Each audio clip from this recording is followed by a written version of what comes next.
morning. We're getting our rig ready for a little road trip. We're gonna do 14 days of roaming the air. In the last video, when I was rigging up my DIY taillights, we went ahead and talked about kind of the Blue Ox system that we use for towing. Right here we have our Patriot 2 braking system.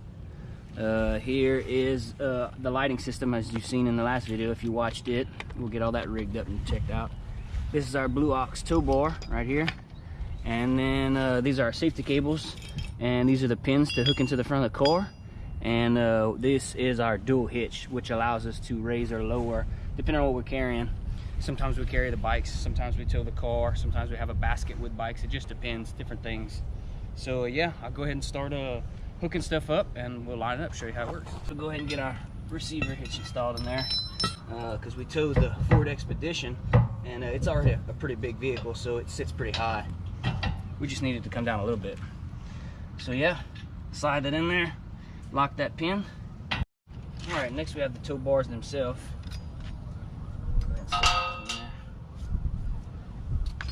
That's gonna go in this bottom section here. My toe on the second notch. So there's a couple different notches there for you to choose the distance from your vehicle.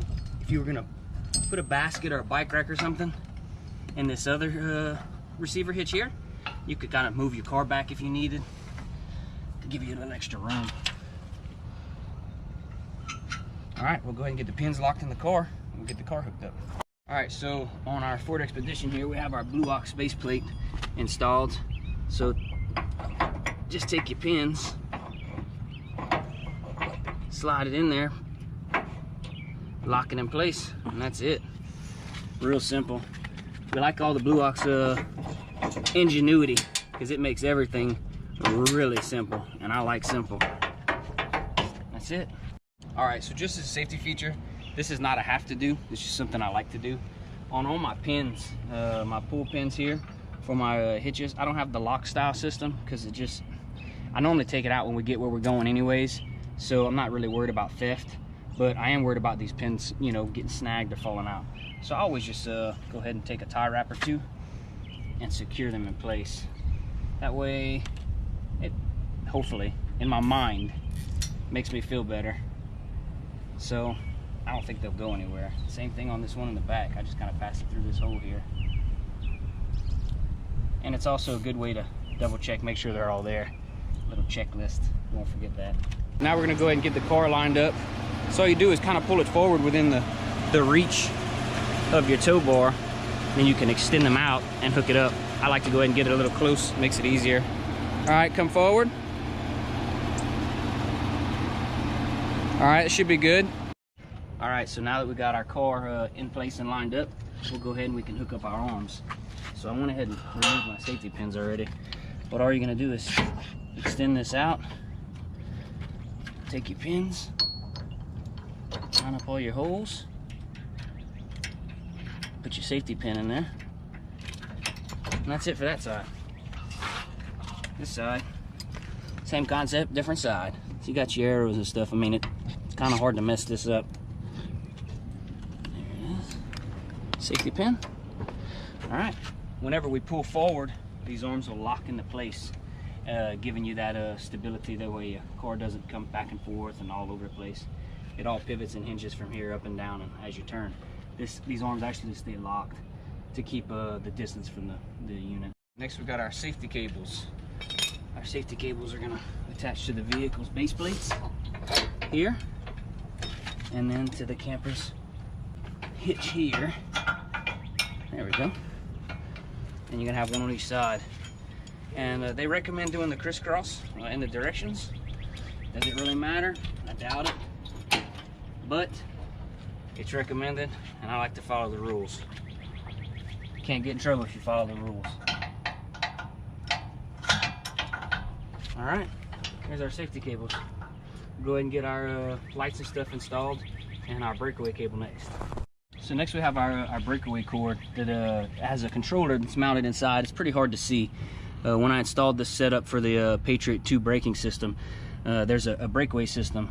So basically it's just a pin, and if something was to happen and the vehicle was to get away from the RV, it would pull that pin, then applying brakes in the car to stop it and hopefully not have any crazy disasters. But all it is a little D-ring in there. I'm just gonna go ahead and hook that up. Really hard to see, but I'll explain it as I do it. So there's just a little carabiner on the end, and there's a little D-ring. And the reason it's mounted where it is because it's protected and it looks better.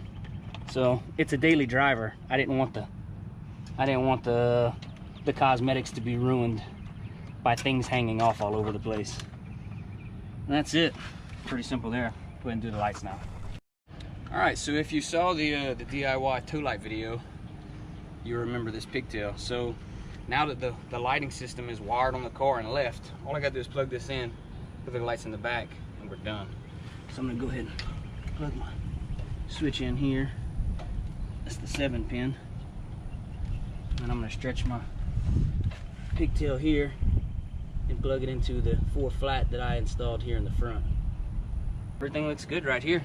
We'll go ahead and jump in the back, and we'll put the tow lights on the top and hook those up. So I'm gonna go ahead and put my lights on the top, remembering that this is right and this is left. So I'll go ahead and stick these up there. We'll run our wire down and plug that up.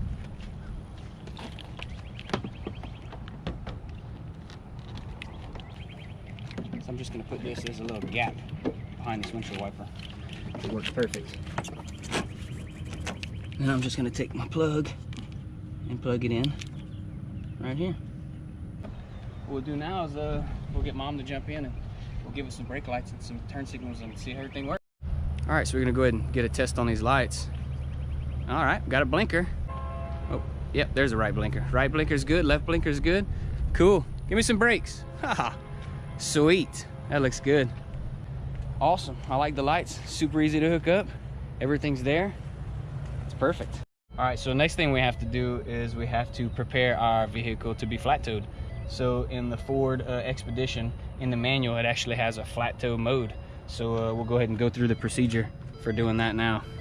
Hold the brake pedal, rotate the 4-wheel drive switch to 2 highs. Yep.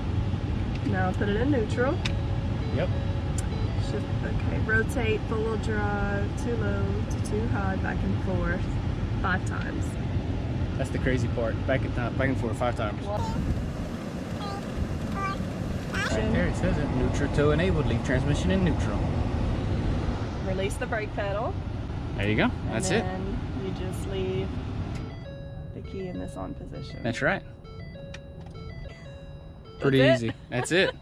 Now we'll go ahead and get our Patriot 2 braking system installed and set up, and we'll be ready to tow. So this Patriot braking system, for whatever reason, gave me the blues the first time that I used it. So I'm just gonna go over the mishaps there. The first thing you wanna do is you're gonna move your seat all the way back. Takes a while, give it a minute. Sorry for the dinging, it's in tow mode, gotta do it. Okay, so one of the first problems I had is the little foot here for the brake, where it attaches to the brake, did not match or mate. Yeah, that did not match with the giant foot pedal here. Well, after trying forever to figure out what to do, Amanda said, well, just pull the darn pad off. Well, I didn't know you could just pull the pads off of this thing, so, but yeah, you can. So, you can just snatch this thing right off of here, and now it'll mate up. So I'll go ahead and put it in there.